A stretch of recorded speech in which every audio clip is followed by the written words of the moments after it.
Բարևիմ շատ սիրելի հեռուստադիտող, Մեդինֆորմ հաղորդաշարն է եթերում եւ հերթական անգամ ձեզ իրազեկելու ենք բժշկական ոլորտի վերջին նորամուծությունների մասին։ Այսօր խոսելու ենք պրոթեզավորման եւ օրթեզավորման վերջին նորամուծությունների մասին։ Նորամուծություններ, որոնք թվում է շատ հեռահար են, Հայաստանում դեռևս չկան, սակայն իրականում մեր երկիրը նույնպես անմասն չէ բժշկության ոլորտի վերջին նորամուծություններից։ Ես սիրով զրուցելու եմ հրավիրել Կարեն Մարգարյանին, ով ներկայացնում է Նանոպրո պրոթեզավորման եւ օրթեզավորման կենտրոնի եւ հիմնադիր տնօրենն է եւ ինժեներ պրոթեզավորող։ Բարև բժիշկ։ Շնորհակալ եմ ձեր ժամանակը Մեդինֆորմին հատկացնելու համար։ Եվ ակնկալում եմ մեր հեռուստադիտողին հետաքրքիր ինֆորմացիա հաղորդենք։ Իհարկե թեման փոքր-ինչ ծանր է, փոքր-ինչ դժվար ընկալելի է, սակայն նրանք, ովքեր վերջույթների հետ կապված կորուստներ ունեն, խնդիրներ ունեն, իհարկե պետք է տեղեկանան, թե ինչ է կատարվում արտաքին աշխարհում, ամբողջ աշխարհում այս առումով։ Խնդրեմ ներկայացրեք նախ բոլոր դեպքերն են ենթակա պրոթեզավորման կամ օրթեզավորման։ Հիմնականում այո, բոլոր դեպքերն էլ ենթակա են պրոթեզավորման եւ օրթեզավորման։ Օրթեզավորումը դա եթե կա վերջույթը, բայց չկա ֆունկցիան, պրոթեզավորումը եթե չկա վերջույթը, համալրվում է արդեն արհեստական պրոթեզներով։ Այ հետաքրքիր է, առաջին հայացքից ենթադրենք արդեն մարդը համակերպվել է դրան, հրաշալի կատարվել է պրոթեզավորումը կոնկրետ ինչ ոչ նաև օրթեզավորումը ներառենք, այ հետաքրքիր քնելիս դրանք չեն որպես խոչընդոտ հանդիսանում տվյալ։ Չէ, քնելուց դա հանվում է։ Այո, հանվում է։ Որովհետև ինքն էլ սանիտարական հիգիենայից ելնելով մաքրելու եւ գրակարիք ունի, դրա համար քնելուց հանում են, առավոտյան հագնում են, ուղղակի հագնելու մի քանի մեթոդներ կան ու հիմա գիտությունը եւ աշխարհը գնում է մաքսիմալ արագ եւ հեշտ հագնելու տեխնոլոգիաներին, որը որ այսօրվա դրությամբ վերջի տեխնոլոգիաները դա սիլիկոն լայներով պրոթեզներն են, որ շատ արագ են եւ մաքսիմալ կոմֆորտ են ապահովում։ Եվ երևի մաքսիմալ մոտեցված են հենց բնական վերջույթին, այո։ Մոտեցված են, կան տղաներ, որ ասում են ոնց որ թե այս պրոթեզով արդեն ոնց որ թե իմ ոտքը լինի, ես զգում եմ, որ ոնց որ կորցրած չլինեմ իմ ոտքը։ Այո, բժիշկ, այն նախկինում եւ նախկինում նկատի չունեմ երկար տարիներ, թեկուզ նախորդ սերնդի պրոթեզները եւ գեր ժամանակակիցը, այ ինչ տարբերություններ ունեն, խնդրեմ նշեք։ Տղաներից մեկը, երբ ես առաջին անգամ հագավ ժամանակակից միկրոպրոցեսորային ծնկով պրոթեզը, ես ասեցի տարբերություն 100%, ասես չէ 500%։ Այդքան մոտ։ Դա մենք չենք կարող գնահատենք, դա իրանք են գնահատելու, որովհետև մենք կարանք ուղղակի իրանց խոսքերը կրկնենք։ Այո։ Իրանք են հագնող, իրանք են այդ պրոթեզը օգտագործում, այդ պրոթեզն է իրանց կյանքը բարելավում ու ֆունկցիաների առավելություն տալիս ու դրա համար իրանց խոսքերն են կրկնում, որովհետև տղա ունենք, որ միկրոպրոցեսային ծնկով սարեր է բարձրացել։ Դա առավելագույնն է։ Այո։ Գերազանց աշխատանքի նաև արդյունք, այո, ոչ միայն օրգանիզմի եւ մարդու կողմից ընկալելի։ Ավելի շատ հոգեբանական է դա։ Այո, այ դա է ուզում հարցնել, պրոթեզավորման մեջ ինչն է ամենակարևորը, որակյալ պրոթեզը, շատ պրոֆեսիոնալ բժիշկը, թե մարդու հենց անհատական բնավորությունն ու կամքը։ Սովորաբար ես ասում էի 50-50, 50-ը պրոթեզից է, 50-ը քո կամքն ու քո ներուժն է, բայց ասում են չէ 20-80, պրոթեզը 20-80-ը քո կամքն է։ Որտեվ ունենք մարդ, որ իդեալական պրոթեզա քայլում է իդեալական, բայց հետո տանեցիներն ասում են, որ թամբալ է, դիվանին նստած աղորը չի բանանում, չի քայլում, չի օգտագործում։ Այո, որպեսզի սովորի դրան, այո։ Ոչ միայն սովորի, ոնց որ թե երևի կյանքի հանդեպ հետաքրքրությունն է կամ դեպրեսիայի մեջ է, չի կարող դուրս գալ դեպրեսիայից։ Բայց մարդ կա ակտիվ եւ մեքենա է վարում եւ նույնիսկ տաքսի է քշում իր մեքենայով։ Դրա համար մարդու բնավորությունից ելնելով պրոթեզը իհարկե կարևոր է իր որակը, բայց միայն լավ որակյալ պրոթեզը դա չի ապահովում լիարժեք եթե չկա կյանքի որակ, եթե չկա ցանկությունը պրոթեզ կրողի, որ ինքը լիարժեք կյանքով։ Այո, այն նշեցիք, որ շատերը իսկապես այդ դեպրեսիայից այդպես էլ չեն կարողանում դուրս գալ։ Հետաքրքիր է պրոթեզավորման ժամանակ բացի ինժեներ պրոթեզավորողներից, նեղ մասնագետ բժիշկներից աշխատում են արդյոք հոգեբաններ այդ մարդկանց հետ։ Գիտեք, հոգեբանների աշխատանքը շատ կարևոր է, բայց ամենալավ հոգեբանը մեկ ուրիշ պրոթեզ հագնողն է։ Երբ գալիս է կենտրոն առաջին անգամ ու տեսնում է կողքից մեկ ուրիշ մարդ, որը պրոթեզով է ու շատ լավ քայլում է ու ընդհանրապես պրոբլեմ չունի, դա իրանց ամենաշատն է ոգևորում, քանզի ինչ-որ հոգեբան կողքից իրան որը չի պատկերացնում այդ խնդիրը, այո։ Խնդիրը, որովհետև շատերը պրոթեզը նայում է պրոթեզին, մանավանդ կանայք շատ բծախնդիր են այդ առումով, երբ պրոթեզը տեսնում են, միանգամից աչքերը արցունք հալածվում։ Ասում հա դու արտաքին տեսքին լինայի, դու գնահատի, որ ինքը քեզ հնարավորություն է տալու շարժվելու, քո առօրյա բոլոր կարիքները հոգալու, ընտանիքի խնամքով ապահովելու։ Եվ նաև նշենք, որ երևի թե կլինեն մարդիկ, ովքեր ցանկություն կունենան, բայց հնարավոր չի լինի դա իրականացնել, կամ հնարավորություն չի լինի, կամ առողջական վիճակը թույլ չի տա։ Ըստ այդմ ուզում եմ ձեզ հարց ուղղել, կան օրգանիզմներ, կան դեպքեր, որտեղ ելնելով ինչ-ինչ խոչընդոտներից կամ հիվանդություններից հնարավոր չէ իրականացնել պրոթեզավորում։ Շատ բացառիկ դեպքերում ալերգիաները հանգանում են, որովհետև պրոթեզը հագնում է, քայլում է, կես ժամ, մի ժամ, ոչ մի խնդիր։ Երբ հանում է, այնտեղ ցանը գոյանում կամ ինչ-որ մի բան, բայց դա պրոթեզից չի, որտեղ պրոթեզի նյութերը հատուկ նյութեր են, որոնք որ շատ իներտ են եւ ոչ մի ալերգիկ ֆոներ չեն ստեղծում, հիմնականում դրա համար պատրաստվում է սիլիկոնից ներդիրներով։ Սիլիկոնը ամենաիներտ նյութն է, որը որ նույնիսկ իմպլանտներ են պատրաստում։ Բայց բացառիկ, ասենք տարվա մեջ կարող է մի դեպք լինի, որ այո, շատ հազվադեպ հանդիպող։ Օրթեզավորման եւ պրոթեզավորման այ վերջին նորամուծություններից խոսենք, դրանք ինչով են առանձնանում։ Վերջին նորամուծությունները դա միկրոպրոցեսորային ծնկան հոդերն են, որը բավականին մեծ էֆեկտ է տալիս, այսինքն թույլ է տալիս լիարժեք քայլելու, շատ ունենք երիտասարդներ, որ հիմա նման ծնկերով քայլում են, որովհետև վերջի պատերազմից հետո մեր կառավարությունը ֆինանսավորման պատալոգը բարձրացրեց, որ կարողանանք նաև մենք ներկրել այդ ֆունկցիոնալ պրոթեզների համար միկրոպրոցեսորային ծնկերը։ Նախկինում դա թույլատրված չէր։ Ֆինանսապես հնարավորություն չունեինք։ Թանկաճույք է բավական։ Պետպատվերի տրամադրված գումարով մենք չէինք կարող ներկրել։ Երևի թե այդ էր պատճառ, որ շատերը մեկնում էին արտերկիր, այո, այնտեղ իրականացնելու այս գործընթացը։ Դա այդպես է, որովհետև արտերկրում նրանց պատրաստում էին հովանավորների ֆինանսավորմամբ։ Իսկ հովանավորների ֆինանսավորմամբ ի վիճակի էին նման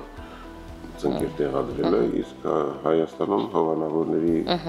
խնդիր չկար, բան չկար, որովհետև պետպատվեր գոյություն ուներ, իսկ պետպատվերը չէր փակում այդ ծախսերը։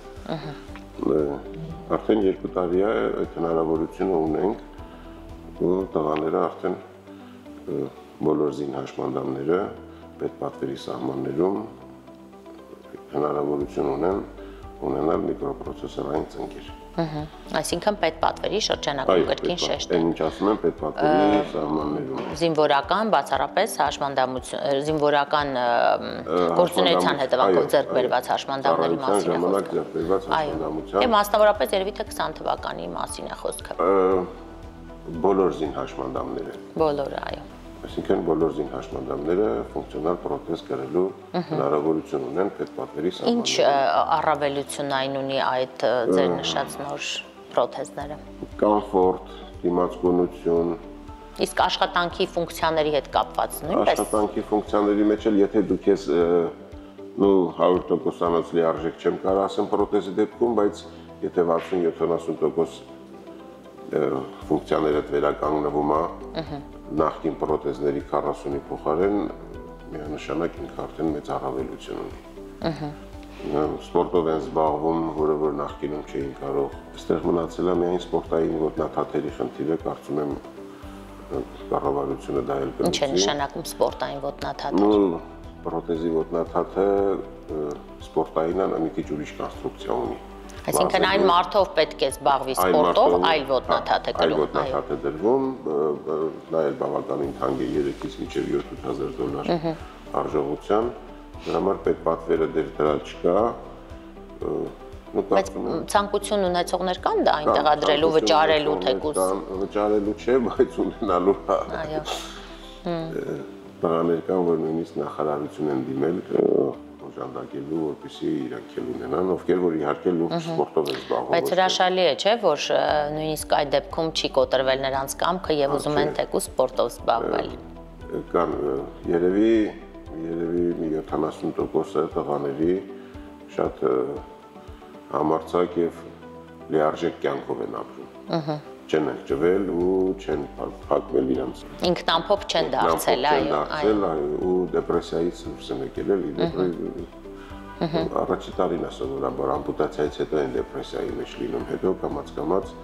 հարմարվում են կյանքի նորից։ Իրանք հաղթահարում են դա ու լիարժեք կյանքով ապրում են, ամուսնանում են, երեխա ունենում, բալիկների նկարներ։ Եվ կեցեն այն աղջիկները կամ այն ամուսինները, ովքեր իսկապես դա հաշվի չեն առնում։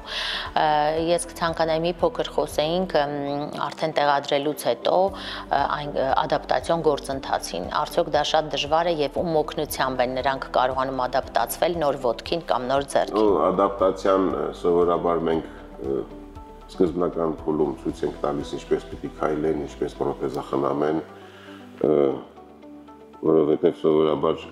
երկար ժամանակ եթե առաջնակի հիվանդ է ամպուտացիայից հետո անկողին վերականգնում,